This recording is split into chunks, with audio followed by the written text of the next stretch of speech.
আমন্ত্রণ জানাচ্ছি আপডেট সংবাদে। শুরুতেই জানিয়ে দিব গুরুত্বপূর্ণ শিরোনাম, এরপরেই থাকবে বিস্তারিত।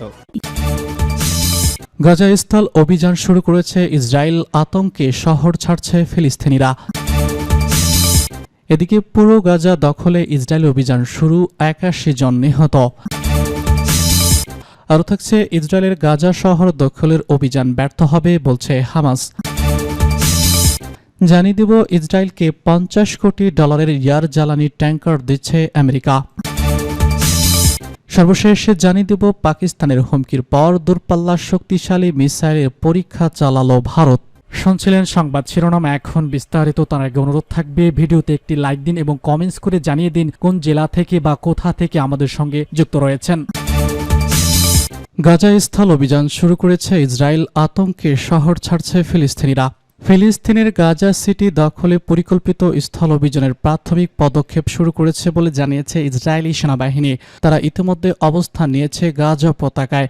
এদিকে ইসরায়েলি বাহিনীর পরিকল্পিত স্থল অভিযানের খবরে বিপুল সংখ্যক ফিলিস্তিনি শহর ছাড়ছে বলে শহরের কর্মকর্তারা জানিয়েছেন। টানা কয়েকদিনের তীব্র বোমা হামলা এবং গোলাবর্ষণের পর শহরের উপকণ্ঠে অবস্থান নিয়েছে ইসরায়েলি সেনারা, যেখানে বসবাস 10 লাখেরও বেশি ফিলিস্তিনির। গত মঙ্গলবার গাজা সিটি দখলের পরিকল্পনার অনুমোদন দেন ইসরায়েলি প্রতিরক্ষামন্ত্রী ইসমাইল কাটজ।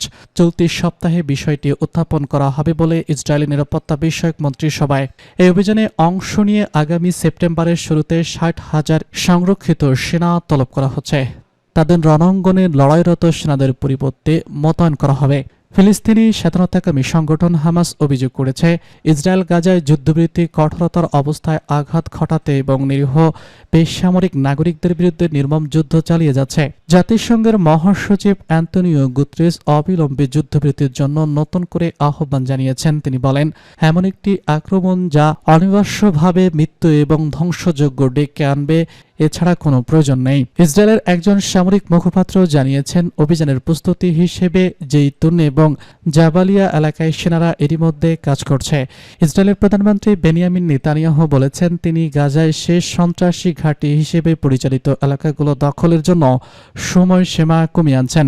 এক বিবৃতিতে হামাস নেতানিয়াহুর বিরুদ্ধে গাজা সিটির নিরীহ বেসামরিক নাগরিকদের বিরুদ্ধে নৃশংস যুদ্ধ চালিয়ে যাওয়ার অভিযোগ এনেছেন। পাশাপাশি তারা আঞ্চলিক মধ্যস্থতাকারীদের নতুন যুদ্ধবিরতির প্রস্তাবের প্রতি তার অবহেলার সমালোচনা করেছে। ইসরায়েল এখনও আনুষ্ঠানিকভাবে এই হামলার পরিকল্পনার জবাব দেয়নি। আন্তর্জাতিক রেড ক্রস সোসাইটি বলেছে, নতুন করে বাস্তুচ্যুতি এবং সহিংসতা বেড়ে গেলে গাজায় 21 লাখ মানুষের জন্য পরিস্থিতি আরও ভয়াবহ উঠবে। গত মাসে হামাসের সঙ্গে যুদ্ধবিরতি ও জিম্মি মুক্তির পরোক্ষ আলোচনা ভেঙে যাওয়ার পর ইসরায়েল পুরো গাজা উপত্যকা দখলে নেওয়ার ঘোষণা দেয়। গতকাল টেনশনে সাম্প্রতিক এক বক্তব্যে ইসরায়েলি প্রতিরক্ষা বাহিনীর মুখপাত্র ব্রিগেডিয়ার জেনারেল এফি ফরেন বলেছেন, 22 মাসের যুদ্ধে এখনও ক্ষয়ক্ষতি এবং ধ্বংসযজ্ঞ বিধ্বস্ত হামাস। পুরো গাজা দখলে ইসরায়েলের অভিযান শুরু, ৮১ জন নিহত। পুরো গাজা দখলে অভিযান শুরু করেছে দখলদার ইসরায়েলি বাহিনী। ইসরায়েল জানিয়েছে, গাজা সিটির বৃহৎ নগর কেন্দ্র দখলের জন্য পরিকল্পিত আক্রমণের প্রথম ধাপ শুরু হয়েছে। ভোর থেকে গাজায় ইসরায়েলি হামলায় এবং অনাহারে কমপক্ষে ৮১ জন ফিলিস্তিনি নিহত হয়েছে, খবর আল জাজিরার। এর আগে ইসরায়েলি বাহিনী জানায়, গাজা সিটি দখলের পরিকল্পনা নিয়ে এগিয়ে যাওয়ার জন্য আগামী কয়েক সপ্তাহের মধ্যে 60,000 রিজার্ভ সেনা ডাকা হবে। এর পরপরই এই হামলা চালানো হলো। চলতি সপ্তাহে ইসরায়েলি ট্যাঙ্ক গাজা সিটির কেন্দ্রস্থলের কাছাকাছি চলে আসায় প্রায় 10 লাখ ফিলিস্তিনি আটকা পড়েছেন। জাতিসংঘের প্রধান অ্যান্তনিও গুতেরেসের মুখপাত্র স্টেফেন ডুজারিক গাজা সিটিকে ইসরায়েলের সেনাবাহিনীর অভিযান নিয়ে উদ্বেগ প্রকাশ করেছেন। বুধবার অবরুদ্ধ গাজায় আরও 3 ফিলিস্তিনি অনাহারে মারা যান। এ নিয়ে অনাহারে মৃতের সংখ্যা 270 জনে দাঁড়িয়েছে, যার মধ্যে 122 জন শিশু। দক্ষিণ গাজায় বাস্তুচ্যুত ফিলিস্তিনির একটি তাঁবুতে ইসরায়েলি হামলায় 3 জন নিহত হন। এছাড়া ইসরায়েলি বাহিনীর গুলিতে মারা গিয়েছে ফিলিস্তিনের জাতীয় দলের সাবেক বেসবলার খেলোয়াড় মোহাম্মদ শাওয়াল। এছাড়া বুধবার ত্রাণ আনতে গিয়ে ইসরায়েলের হামলার শিকার হয়ে মারা যান 30 জনের বেশি মানুষ। ইসরায়েলের কঠোর অবরোধে এবং চলমান হামাসের ফলে খাদ্য, জ্বালানি এবং চিকিৎসা সরবরাহ বন্ধ হয়ে যাওয়ায় গাজা দুর্ভিক্ষের কবলে পড়েছে। জাতিসংঘের বিশ্ব খাদ্য কর্মসূচি সতর্ক করে দিয়েছে, ইসরায়েলের চলমান সাহায্য অবরোধের মধ্যে গাজা জুড়ে অপুষ্টির হার বাড়ছে। ফিলিস্তিনি শরণার্থী বিষয়ক জাতিসংঘের স্বাস্থ্য সংস্থা WHO জানিয়েছে, গাজা সিটিতে প্রতি 3 জন ফিলিস্তিনি শিশুর মধ্যে একজন অপুষ্টিতে ভুগছে। ইসরায়েলের গাজা শহর দখলের অভিযান ব্যর্থ হবে বলছে হামাস। গাজা শহর দখলের ইসরায়েলি পরিকল্পিত হামলা পূর্ববর্তী চেষ্টার মতোই ব্যর্থ হবে বলে মন্তব্য করেছে ফিলিস্তিনি প্রতিরোধ আন্দোলন হামাস। বুধবার এক বিবৃতিতে এমন মন্তব্য করে হামাস খবর অ্যানাদুল এজেন্সির। ইসরায়েলি প্রতিরক্ষামন্ত্রী ইসমাইল কাটজ বুধবার গাজা শহর দখলের উদ্দেশ্যে অপারেশন গিনগান্ট 2 নামের অভিযান শুরু করার পরিকল্পনা অনুমোদনের পর হামাস এই বিবৃতি দিল। হামাস বলছে এই অভিযান আগেরগুলোর মধ্যেই ব্যর্থ হবে। ইসরায়েল তার লক্ষ্য অর্জন করতে পারবে না এবং গাজার দখল আর আনন্দের হবে না। বিবৃতিতে বলা হয়েছে এই কল্পনাটি গাজা উপত্যকায় 22 মাসেরও বেশি সময় ধরে চলমান গণহত্যা বন্ধ, যুদ্ধবিরতি এবং বন্দী বিনিময় চুক্তিতে কাজ করা মধ্যস্থতাকারীদের প্রচেষ্টাকে সম্মত করে। বিবৃতিতে হামাস জোর দিয়ে বলেছে তারা মধ্যস্থতাকারীদের উপস্থিতি যুদ্ধবিরতির প্রস্তাব গ্রহণ করলেও ইসরায়েলি সরকার শহরটিতে ধ্বংস এবং দক্ষিণে জনগণকে বাস্তুচ্যুতি করার লক্ষ্যে গাজায় নিরীহ বেসামরিক নাগরিকের বিরুদ্ধে নৃশংস যুদ্ধ চালিয়ে যাওয়ার উপর জোর দিয়েছে।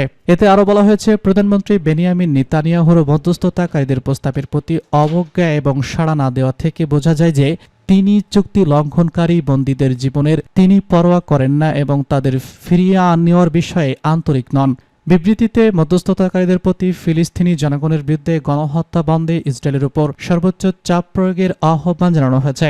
গত 28শে আগস্ট ইসরায়েলের নিরাপত্তা মন্ত্রিসভা গাজার উত্তরে অবস্থিত শাহ শহর দখলের পরিকল্পনা অনুমোদন করেছে।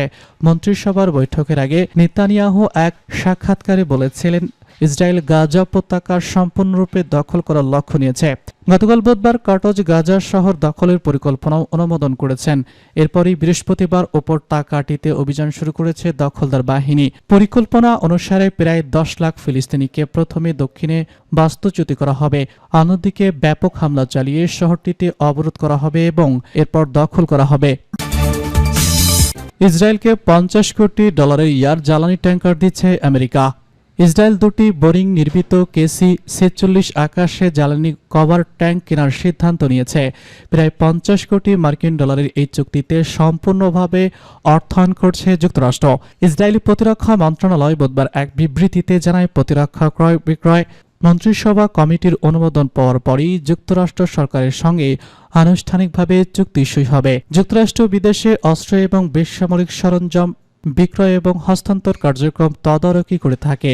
বর্তমানে ইসরায়েলের বিমান বাহিনীর বহরে 4টি KC-46 ট্যাঙ্কার রয়েছে। নতুন 2টি ট্যাঙ্কার যুক্ত হলে ইসরায়েল দূরপাল্লার কৌশলগত সক্ষমতা আরও জোরদার হবে বলে জানানো হয়েছে। প্রতিরক্ষা মন্ত্রণালয়ের মহাসচিব আমির বালান বলেছেন এসব বিমান যুক্ত হলে সেনারা দূরবর্তী এলাকায় অধিক শক্তি এবং বিস্তৃত পরিসরে অভিযান চালাতে সক্ষম হবে। গত জুনে ইরানের বিরুদ্ধে 12 দিনের বিমান হামলায় এই ধরনের আকাশে জ্বালানি কাভার ট্যাঙ্কার ব্যবহার করেছিল ইসরায়েল। চুক্তির আওতায় ট্যাঙ্কারগুলোতে ইসরায়েলি নিজস্ব প্রযুক্তি সংযুক্ত করা হবে বলেও বিবৃতিতে উল্লেখ করা হয়েছে, যদিও সুনির্দিষ্ট কোনো প্রযুক্তি ব্যবহার হবে না বলে জানানো হয়। প্রতিবছর যুক্তরাষ্ট্র তার ঘনিষ্ঠ মিত্র ইসরায়েলকে সামরিক সহায়তা বাবদ কয়েক বিলিয়ন ডলার প্রদান করে। নতুন চুক্তির সম্পূর্ণ এই অর্থ সহায়তা থেকে আসছে বলে জানানো হয়েছে। এদিকে যুক্তরাষ্ট্রের কিছু পরিকল্পনা এবং ডেমোক্রেটিক নেতারা প্রশ্ন তুলেছেন গাজার গণহত্যা চালানো ইসরায়েলকে সামরিক সহায়তা দেওয়া কতটা যৌক্তিক। তাদের দাবি মার্কিন জনগণের করের টাকা দেশীয় অগ্রাধিকার খাতে ব্যয় করাই এখন বেশি জরুরি। পাকিস্তানের হুমকির পর দূরপাল্লার শক্তিশালী মিসাইলের পরীক্ষা চালালো ভারত। ভারতের ওড়িশা উপকূল থেকে 5000 কিলোমিটার দূরে আঘাত আনায় মিসাইলের পরীক্ষা চালিয়েছে ভারত। বুধবার ওড়িশায় পান্দিপুরে ইন্টারটেড টেস্ট রেঞ্জ থেকে ইগনি-5 নামের ঝাঁঝারি পাল্লার মিসাইলটি সফলভাবে পরীক্ষা করেছে দিল্লি। ভারতের পররাষ্ট্র মন্ত্রণালয় এক বিবৃতিতে বলেছে আজ ওড়িশার চান্দিপুরে অবস্থিত ইন্টারগ্রেড টেস্ট রেঞ্জ থেকে মাঝারি পাল্লার ব্লাস্টিক ক্ষেপণাস্ত্র অগ্নি-5 সফলভাবে উৎক্ষেপণ করা হয়েছে। এই সফল উৎক্ষেপণের মধ্য দিয়ে মিসাইলটির সব কার্যক্রম এবং প্রযুক্তিগত মানদণ্ড সম্পূর্ণরূপে যাচাই করা হয়েছে। মিসাইলটি তৈরি করেছে ভারতের প্রতিরক্ষা গবেষণা এবং ডেভেলপমেন্ট অর্গানাইজেশন। পারমাণবিক অস্ত্র বহনের সক্ষম মিসাইলটি 5000 কিলোমিটার দূরে লক্ষ্যবস্তুতে আঘাত আনতে পারে বলে জানিয়েছে উৎপাদনকারীরা। এটি ভারতের অগ্নি মিসাইল সিরিজের মধ্যে সর্বাধিক। এটি 10 কিলোমিটার। এটি 1.5 টনের পারমাণবিক বোমা সহ ছোড়া যাবে। মিসাইলটি তৈরি করা হয়েছে হালকা পদার্থ দিয়ে, যা এটির নির্ভরযোগ্যতা বাড়িয়েছে। অগ্নি 5 মিসাইলটি মাল্টিপর এনভায়রনমেন্ট টার্গেট রিএন্স ডেভেলপমেন্ট প্রযুক্তিতে সমৃদ্ধ। এই প্রযুক্তির ফলে এটি মাত্র মিসাইল বিভিন্ন লক্ষ্যবস্তুতে একাধিক ওয়ারহেড বহন করতে সক্ষম হয়, যা এর কৌশলগত কার্যকারিতা উল্লেখভাবে বৃদ্ধি করেছে।